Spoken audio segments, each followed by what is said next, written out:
Thank you to the organizers, and certainly thanks to all of you for sticking through 2 whole days of this. I know this is not easy, but this is quite remarkable to see everybody here at the end of the second day. So it's good. It's really good to hear and to see. I'm not going to make any apologies for my Korean because I don't speak it.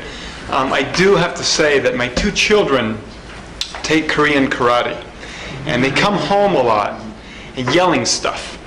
And I always thought that these were actual Korean words.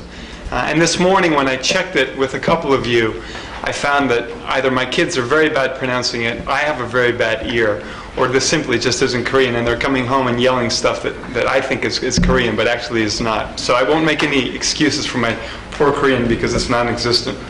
I'm David Antonioli. I work for the VCSA, the Verified Carbon Standard Association, and we are a greenhouse gas offset program. So our time is spent developing rules and procedures for the creation of offsets. So companies and nonprofits can use the VCS rules to invest in projects and generate credits and issue them under the VCS. We issue what are called VCUs, Verified Carbon Units.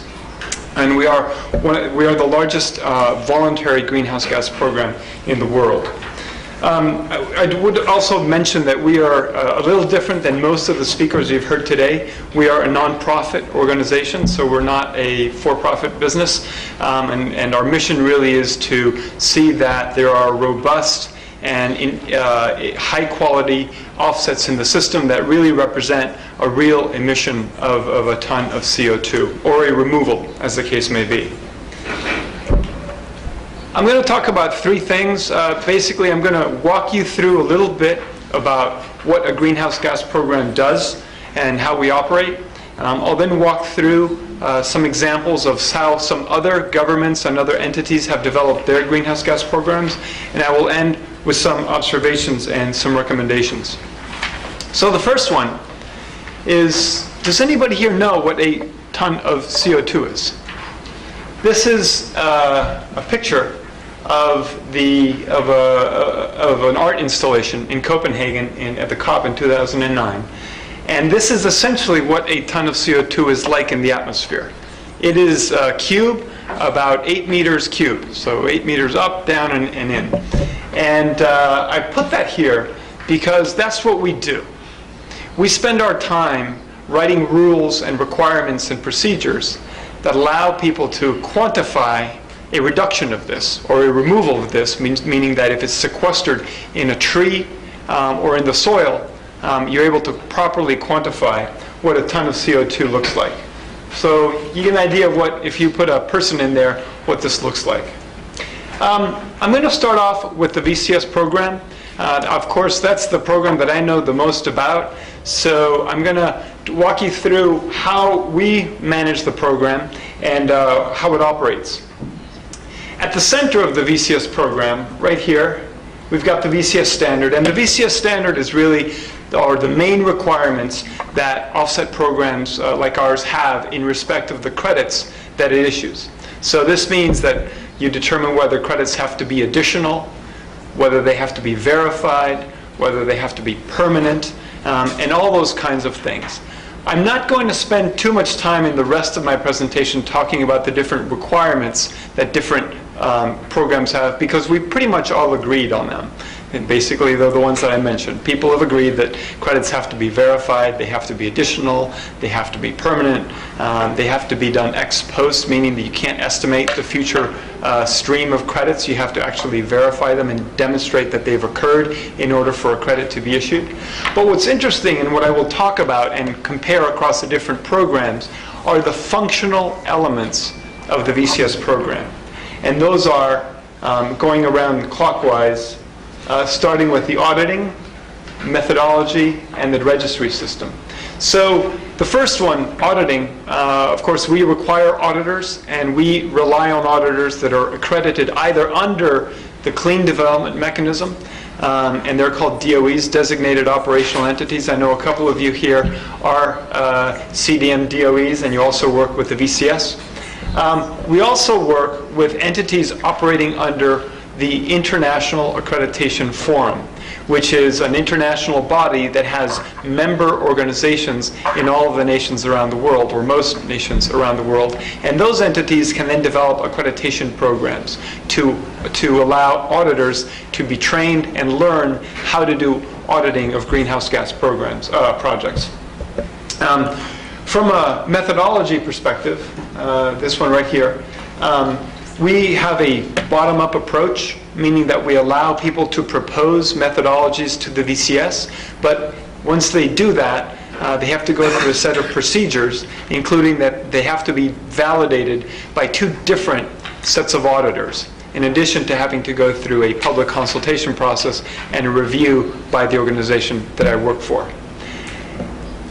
I wanted to point out that we allow in the VCS what's traditionally the approach that's been taken mostly under the CDM, which is an approval or the determination that a project is eligible under the system through what's called a project-by-project additionality check. So each project, or most projects under the CDM, and many under the VCS, have gone through and justified that the intervention is not common practice and has overcome certain key obstacles that allow it to be credible in the system. However, we've spent a significant amount of time coming up with rules that allow for standardized methods. And by this I mean either positive lists or performance benchmarks. And what these do is these essentially take the additionality question and package it in a standardized approach that allow projects to essentially reduce their costs in respect of validation, because the idea behind positive lists is that you identify activities that are known to be and proven to be not common in the economy. So if you identify those activities that are not common, you can credit them and you can let projects and investors do these kinds of activities without having to go through the whole process of having to justify every single intervention. It's a much more streamlined approach, and as you'll see, this is something that's been adopted by California and Australia, and I think is really one of the future waves of where carbon is going if we're looking at offset systems. The performance benchmarks are what I call the Shangri-La of carbon, and it's really taking a sector-wide perspective where you address both the additionality and the baseline in one single metric or threshold. So for example, you could imagine doing a performance benchmark in the cement sector, where you would establish a benchmark at a certain tons of CO2 per ton of cement that's produced, and crediting based on companies that meet that threshold or fall below. From a registry perspective, we have a multiple registry system. Market spoke before. They're one of our registry providers. The other one is called APX. Our system is expandable, so we have different registry providers, but every single registry links to a single unitary or universal project database where you can see all of the information behind what's behind a VCS project. And of course, registries are critical to make sure that there's no double counting and that there's transparency ensured across all of the projects in the system. Some special features about the VCS. We pioneered AFLU. AFLU is the agriculture and forestry and other land use sectors. And we've developed the first jurisdictional framework for reduced emissions from forest degradation and deforestation, meaning that we've gone from individual projects in the red sector, the reduced emissions from deforestation and degradation, to allowing governments, whether they are national or subnational, to credit their activities or their programs. And then finally, we allow tagging of VCUs. In the voluntary market, you know that the story behind a project is very important, and we allow credits to be tagged with other standards that allow one to demonstrate that the project meets additional criteria, such as meeting biodiversity benefits or having community benefits, etc. So that's the VCS, and now what I'm going to do now is walk you through a couple of other important greenhouse gas programs and explain how they operate in terms of these different criteria, whether it's auditing methodologies, the registries, or if there are any special features. I'm not going to walk through every single detail of the following programs because that will take us a long time. I'm going to try to pick out some of the key items that I think are important and worth sharing with you today. So the first one is, whoops, I did it again. That trick here. The first one is the CDM, the Clean Development Mechanism. This is the largest greenhouse gas offset program. You all probably know a fair bit about it. And I think that it's worth saying that it is the standard of standards. Everybody benchmarks themselves against the CDM because it was the pioneer and has really been a fantastic resource for a lot of us also working in the sector. A couple of things about the CDM that are important to note, though. As I mentioned before, most of the projects that have been developed under the CDM have followed the project-by-project additionality approach. And that has had some limitations. And I think we need to be honest with ourselves about that. It has caused high transaction costs, or they incur high transaction costs. There is a relative uncertainty that project proponents face when they are deciding whether to invest in a project or not. And there's questions about how scalable this is. So to their credit, the CDM has taken an approach where they've promoted programs of activities, or POAs, which are one way of addressing that concern. And they're also developing standardized baselines, very much what I was just saying before that we've done in respect of standardized methods. We think that this is the way of the future, and if anything is ever going to be done is here in Korea, I would strongly recommend that you consider developing standardized approaches for the methodologies.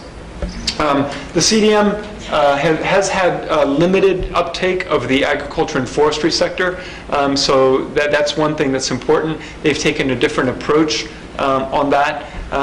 So just to give the example, under the VCS, if you have a forestry project, we require that a certain percentage of the credits be set aside into an account. And that percentage, it depends on the risk profile of the project.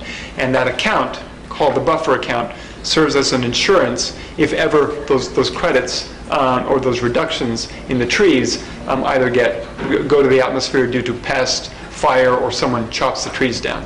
In the CDM, you're issued temporary credits because of the risk that the reductions won't be permanent. And there's been, and so it's just a different approach of how you deal with credits, where you're not dealing with an emission avoided, but you're actually dealing with a removal of CO2 from the atmosphere and storage in a biological system.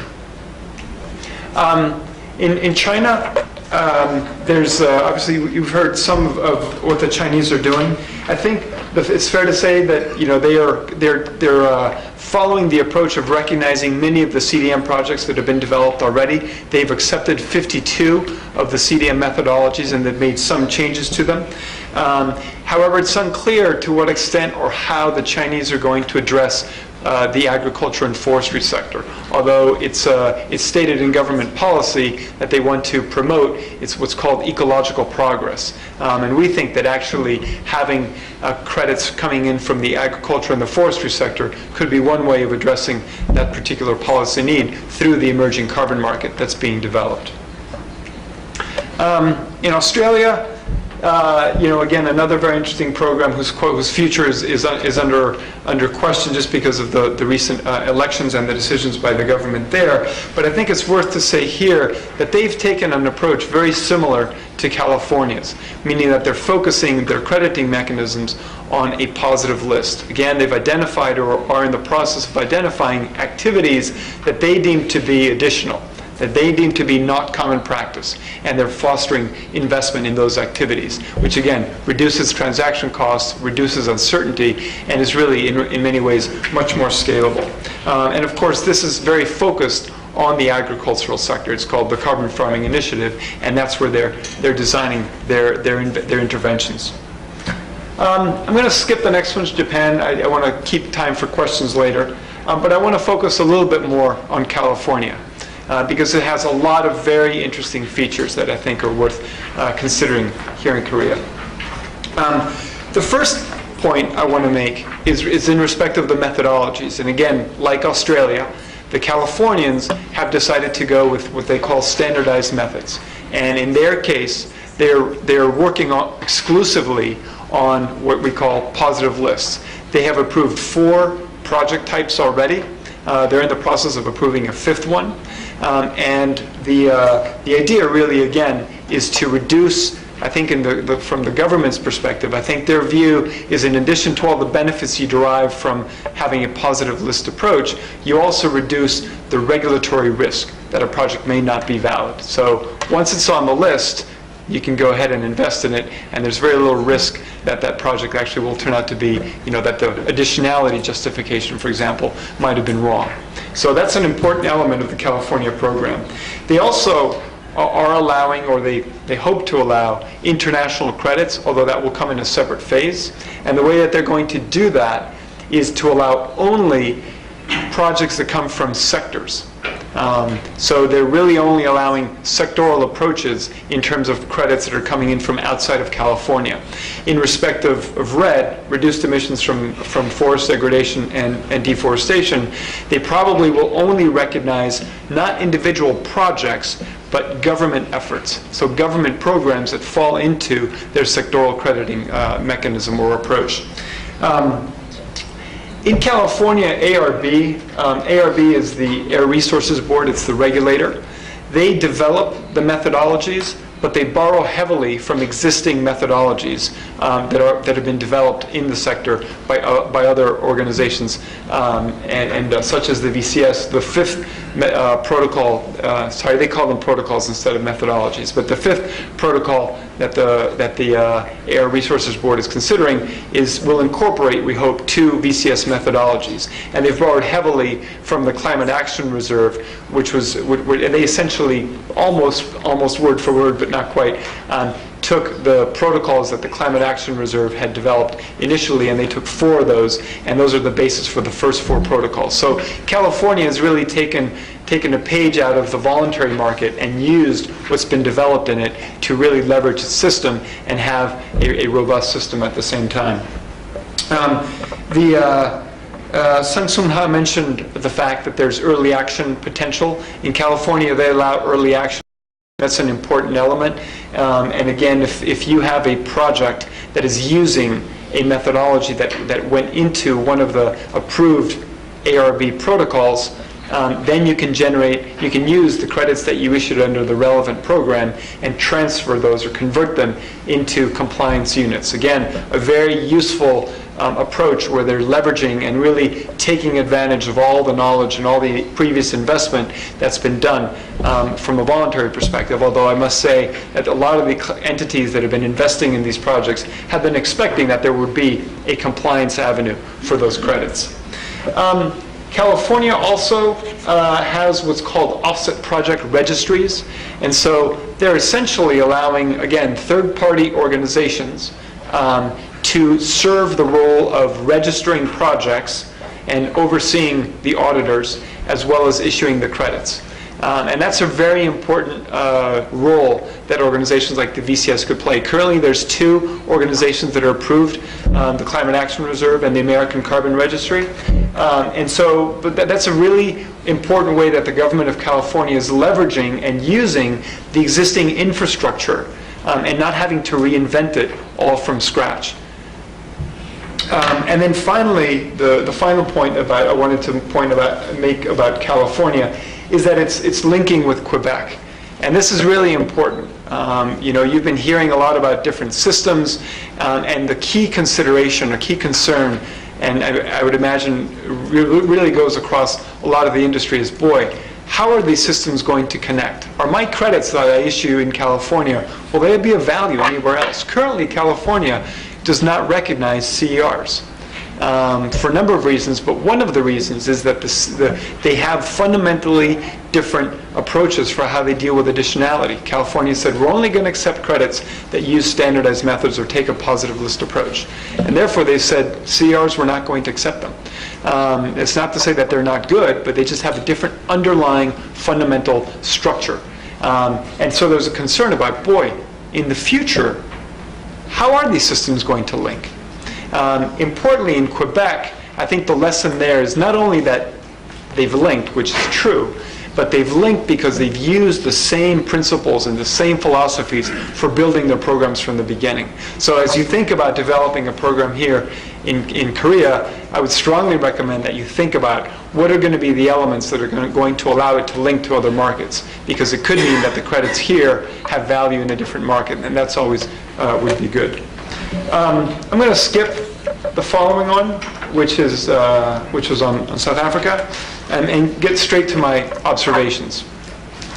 The first one is that there is no common framework for offsets currently in existence. Each jurisdiction is developing its own rules, and so there's no clear rules of the road, at least not yet. And that's important because I think for Korea, you need to identify what those rules are or what the best practices are so that you can think about how you might develop your system in a way that's compatible.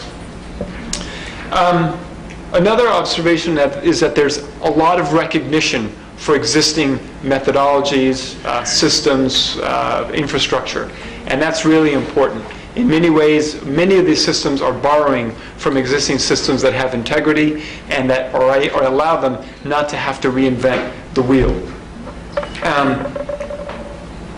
This is kind of my personal favorite, I think, but it's important to say that there is a lot of effort and some attention being given to developing standardized methods or standardized approaches because of all the benefits that they bring, and they allow really the market to scale, give certainty to investors, reduce transaction costs, and so there's been some effort. Certainly California and Australia are the leaders on this, and I expect to see more going forward. There's a significant amount of interest in RED in agriculture, particularly because these are sectors that are, to a certain extent, unexplored. RED, of course, has the potential for addressing many of our climate problems because there's still huge amount of emissions coming from forests, and so if we can develop a mechanism that allows us to stop the deforestation, that's a fantastic way of addressing the problem. And agriculture is really one of those new elements that is being explored and thought of, but hasn't really been figured out, if you will. A lot of governments are very interested in figuring out how you actually get agricultural credits into the system, but it's not so easy. California, in fact, has had some problems because they're trying to figure out a way to develop a protocol that addresses emissions from the rice sector. In fact, that one was scheduled to be approved next January, along with the fifth one I mentioned, which was from coal mine methane. But it's been so complicated that they've had to put that off. So, but of course, the agricultural sector is important because it helps to transfer resources into a sector that generally could use those resources quite well. So, agriculture is one of those things that is really, really important. Nobody has quite figured out how to do that. There's some methodologies that are already out being used, including some under the VCS, and we look forward to seeing more innovation in that sector. And again, there's been some important innovation that's been played out, or that has been able to contribute to where we are in the market today. Projects in the agriculture and the forestry and other land use sector. There's been a lot of innovation there in terms of getting those credits or those types of projects into the market. And there's been a lot of innovation in respect of standardized methods, which I mentioned before. So the innovation really has helped to really bring forward some new thinking, and a lot of that innovation actually has happened in the voluntary sector. Although, as I mentioned before, the CDM is doing a lot of work in terms of standardized baselines, and really the program of activities that I mentioned as well has been tremendous in helping to drive this sector or drive investment into low-scale or small-scale activities. The final point I wanted to make is that these programs are complicated. When I first started working at the VCS almost 5 years ago, I honestly thought that all that we needed to do was rewrite the standard and put it on the shelf and it was all done. And it's been far from that, if I can be perfectly honest. The running a program is complicated. There are always best practices that you need to incorporate into the program. And no matter how hard you try, there will always be inconsistencies that you find that you have to fix. So a greenhouse gas program needs to be managed, and you need to have the resources and the ability to manage it over time to make sure that you address inconsistencies, bring in new practice, bring in new scientific evidence, because that's really important. The final observation that's not on here that I wanted to add is that it seems that in many cases the auditing part of a program comes in at the end. When people start thinking about methodologies, they think, oh yeah, I'll take this, let's do methodologies. You might think about the registries second, but they think about auditing, it seems, at the very end.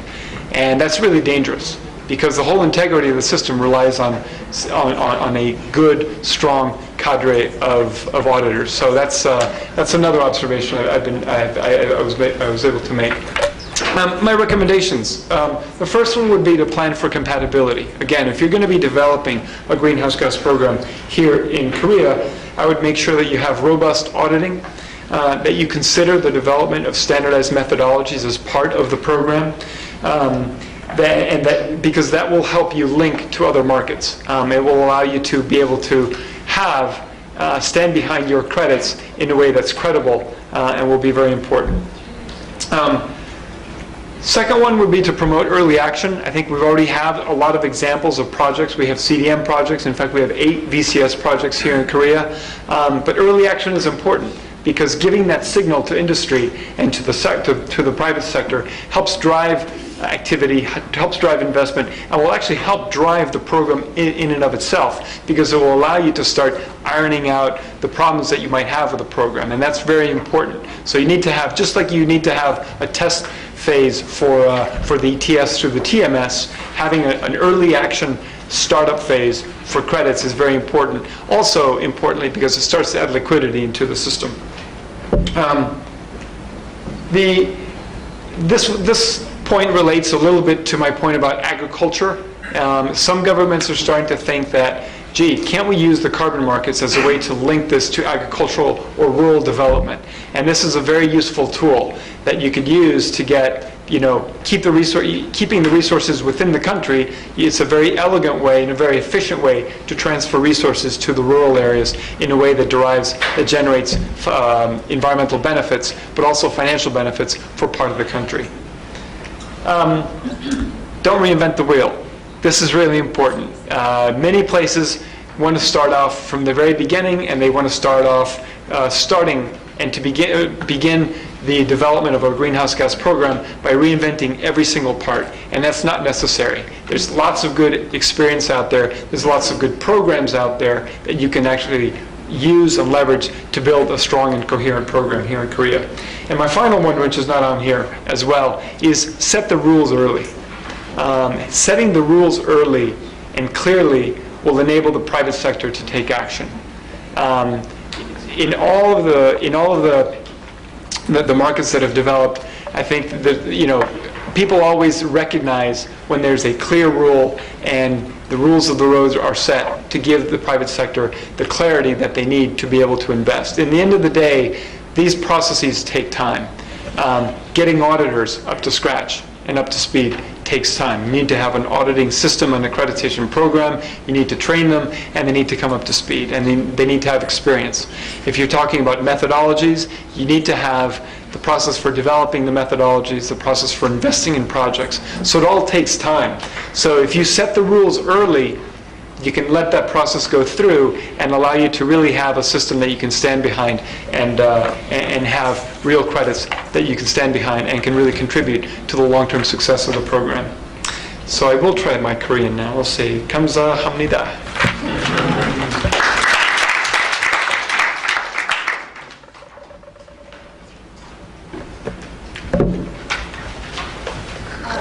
David, thank you for this very good and comprehensive presentation.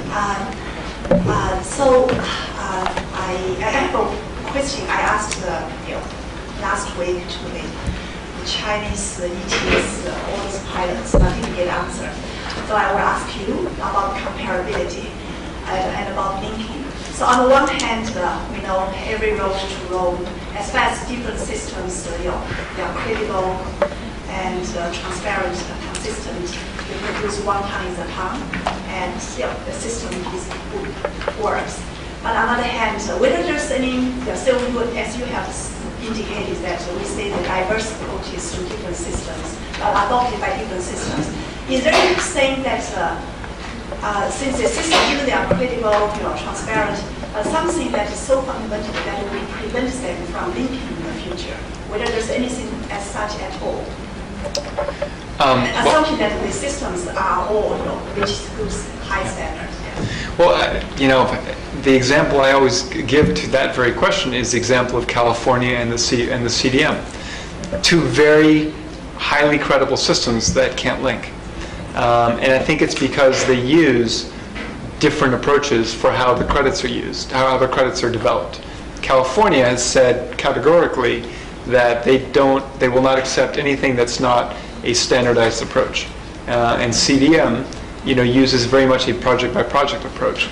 So that, unfortunately, is an example where you have these two very high-quality systems that can't connect. So if I were to draw the lesson for Korea, I would say, well, actually, I would take what is considered best practice and use and develop my system in a way that's going to be credible across the board. So the CDM is now developing standardized approaches. Maybe California would recognize those in the future, but I think if I had to read my crystal ball, I'd say that California would probably not accept the existing batch of CRs that have been developed using a project-by-project approach. So there are some examples where you have very high-quality systems and they don't talk to each other.